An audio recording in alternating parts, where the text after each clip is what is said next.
नमस्कार, मी रेणुका आहे. बुलेटिनमध्ये तुमचं स्वागत आहे. सगळ्या बातम्या आपण बघणार आहोत आणि बुलेटिनच्या सुरुवातीची बातमी आहे संभाजीराजेंबद्दलची, कारण आज त्यांची भूमिका ते स्पष्ट करतील असं म्हटलं जातं आणि त्यासाठी काही वेळातच पुण्यामध्ये या पत्रकार परिषदेचं आयोजन करण्यात आलंय. यामध्ये संभाजीराजे त्यांची पुढची दिशा काय असेल याची घोषणा करणार आहेत. संभाजीराजेंचा 3 मे 2022ला राज्यसभा सदस्यत्वाचा कार्यकाळ संपला आणि 2च दिवसांपूर्वी त्यांनी विरोधी पक्षनेते देवेंद्र फडणवीसांची सागर या त्यांच्या निवासस्थानी भेटही घेतली होती आणि आता ते पुढच्या प्रवासाबद्दल काय निर्णय घेणार हे काही मिनिटांमध्ये स्पष्ट होऊ शकेल, कारण काही वेळातच त्यांच्या पत्रकार परिषदेला आता सुरुवात होणार आहे. त्यामुळे नवी दिशा ते ठरणार आहे त्यांची. नेमका कोणता पर्याय ते स्वीकारतात का कोणता आणखी महत्त्वाची घोषणा ते करतात याकडे देखील लक्ष असणार आहे. त्यामुळे आज काही वेळातच संभाजीराजे याबद्दलची भूमिका जाहीर करणार आहेत. राजकीय पर्याय द्यावा अशी समर्थकांनी एकीकडे मागणी केलेली आहे, त्यामुळे त्यांच्या भूमिकेकडे विशेष लक्ष असणार आहे. अधिक माहिती घेऊयात. वैभव सोनवणे आमचे प्रतिनिधी आता आपल्या सोबत आहेत. वैभव, तर्कवितर्क अनेक आहेत, सध्या काय चर्चा सुरू आहेत पुण्यात? रेणुका, केंद्रीय राजकारणाचे दोन जे मुख्य प्रवाह आहेत, हे दोन्ही प्रवाह जे आहेत ते छत्रपती संभाजीराजेंनी चाचपून बघितलेले होते. भाजप आणि काँग्रेस यापैकी कुठून नव्यानं काही राजकीय आधार मिळतोय का याची चाचपणी त्यांची टर्म संपण्यापूर्वीपासून ते करत होते. भाजपचे अनेक नेत्यांना ते भेटले, दुसऱ्या फळीतल्या नेत्यांना भेटले, मात्र कुठूनही त्यांना ठोस असं आश्वासन जे ते मिळालेलं नाही. केंद्रीय राजकारण करण्यात रस आहे असं महिनाभरापूर्वी ते म्हटल्यानंतर सातत्यानं 2 वेळा ते दिल्लीला जाऊन आले. त्यानंतर गुजरातमध्ये काही जणांच्या भेटी घेतल्या. अमित शहाचे निकटवर्ती होते, त्यांच्या भेटी घेतल्या. काँग्रेसमध्येही त्यांनी प्रयत्न करून बघितला, मात्र फार त्यांच्या हाताला काही लागलं नाही आणि त्यानंतर संभाजी छत्रपतींचे कार्यकर्ते जे आहेत ते आक्रमक झालेले होते. नव्या वेगळ्या संघटना ज्या शिवप्रेमींच्या वेगळ्या संघटना आहेत, या सगळ्या एकत्र करून एक नवी चूल मांडण्याचा प्रयत्न संभाजी छत्रपती करतील अशी चर्चा सुरू आहे. मात्र आजच्या पत्रकार परिषदेमध्ये तुर्तास एकला चलो रे अशी भूमिका संभाजी छत्रपती जाहीर करतील असा कयास आहे, कारण सगळे राजकीय ॲफिलिएशन्स जे आहेत ते आपण सोडतोय असं ते सांगण्याची शक्यता आहे. यापूर्वी ज्या राजकीय पक्षांशी संबंध होते किंवा नव्यानं कुठल्या राजकीय पक्षाच्या सोबत जाणार नाही ही भूमिका ते स्पष्ट करतील. आणि मग ते पक्ष काढणार की काही संघटना काढणार, कशाच्या माध्यमातून ते काम करणार, दबावगट तयार करणार का, असे अनेक प्रश्न आहेत. या प्रश्नांची उत्तरं आता पत्रकार परिषदेमध्ये मिळतील.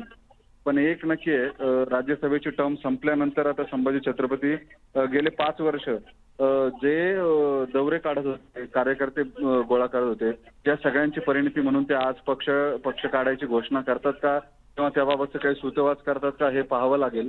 संभाजी छत्रपतींचे अनेक समर्थक कार्यकर्ते जे आहेत ते या पत्रकार परिषदेच्या ठिकाणी पोहोचलेले आहेत. नेमकी उत्सुकता जी आहे आता ते काय घोषणा करतात, राज्याच्या राजकारणात काही नवा पर्याय ते देतात का किंवा नव्यानं काही संघटना उभी करतात का हेही पाहायला हवं. वैभव, एक पहिला प्रश्न अशासाठी की साधारण किती वाजेपर्यंत ही पत्रकार परिषदेला सुरुवात होईल, आणि दुसरा मुद्दा असा की काही दिवसांपूर्वी त्यांनी जे ट्विट केलं होतं विचारांशी कायम बांधिली आशयाचं, आणि त्याच्यामुळे त्याच्यातून देखील त्यांनी आपलं मत व्यक्त करण्याचं किंवा याच्या पुढची नेमकी त्यांची भूमिका काय असेल त्याच्यातून काही संकेत किंवा त्याच्याबद्दल काही चर्चा सध्या सुरू आहेत? रेणुका, गेले काही दिवस सातत्यानं ते एक वाक्य सांगतात, मी छत्रपतींचा रक्ताचा नाही तर पहिल्यांदा विचाराचा वारसदार आहे. त्याच्यामुळे त्यांची ही भूमिका पाहता ते राज्यभरात काही एक नवा प्रयोग करण्याची शक्यता आहे असं दिसतंय. आणि जो पहिला प्रश्न होता तुझा, साधारण पुढच्या 2 मिनिटांमध्ये ही पत्रकार परिषद सुरू होईल, कारण पत्रकार परिषदेच्या कक्षामध्ये त्यांचं आगमन झालेलं आहे आणि आता ते आपली राजकीय भूमिका जी आहे ती स्पष्ट करतील. संभाजी आपण पाहू शकतो ते लगेच त्यांची पत्रकार परिषद. वैभव, आपण थेट जाऊया त्या पत्रकार परिषदेत. खरं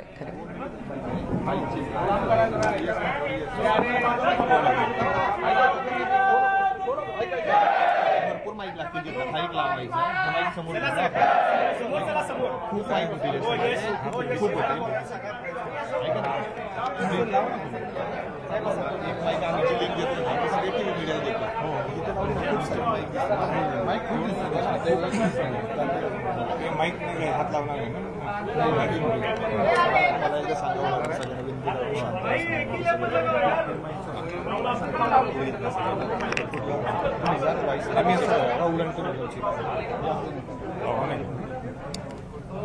माझी विनंती आहे, जे सगळे माझ्यावर प्रेम करणारे जे कार्यकर्ते इथं आलेले आहेत, खरं म्हणजे प्रेस कॉन्फरन्स चालू असताना आत येणं चुकीचं होतं.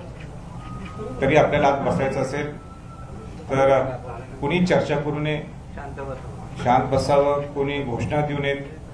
सगळ्यांना वेळ मी पत्रकार परिषद झाल्यानंतर देणार आहे. एवढी सगळ्यांना माझी विनंती आहे. नाही, हे मी घेऊन बोलायचं आहे काय?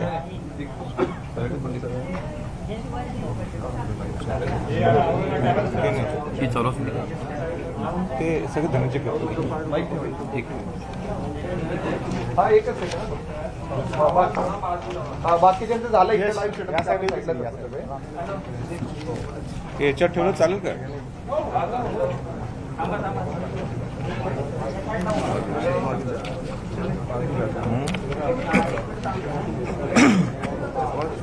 हो हो.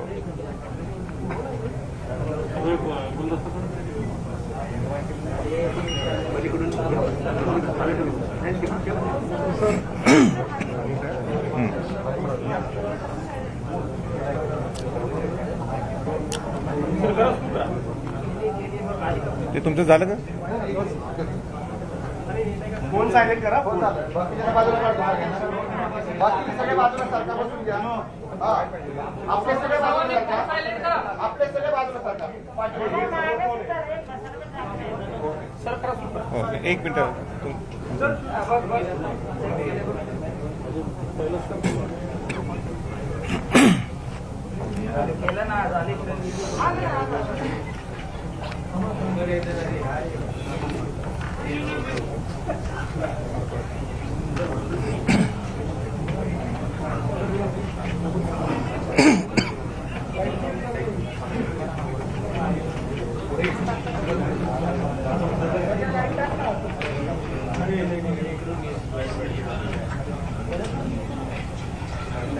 झालं का?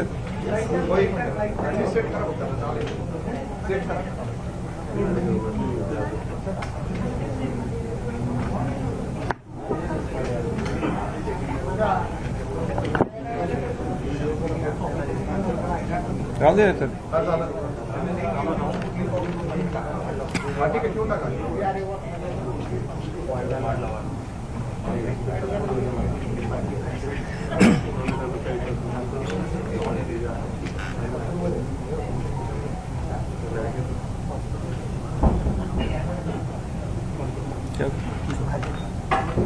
ओके, झालं का?